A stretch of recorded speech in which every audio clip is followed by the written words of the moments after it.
For you, what was the biggest surprise of the 2010 election in Florida? Rick Scott won. I really didn't expect him to be able to overcome the baggage he had.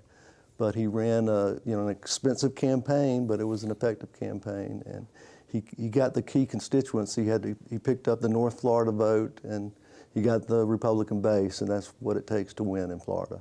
Okay, Sally? I would agree. I mean, Rick Scott's victory from the primary straight through the general was very impressive, and any Republican who tells you that they thought Rick Scott was going to win the primary is not being honest. I mean, it was a shock to many of us. In the general, which was a much closer, tougher race, not only did he have the resources, but I think many of us underestimated just the anger of the electorate. And at the end of the day, people wanted something different, and Rick Scott was the choice. George? I agree. I think he ran a very disciplined campaign. He stayed on message. The message was, I am the outsider. I'm not a career politician. And I'm going to create jobs. And he's got a track record for doing so, having founded two very successful healthcare firms and creating a lot of jobs.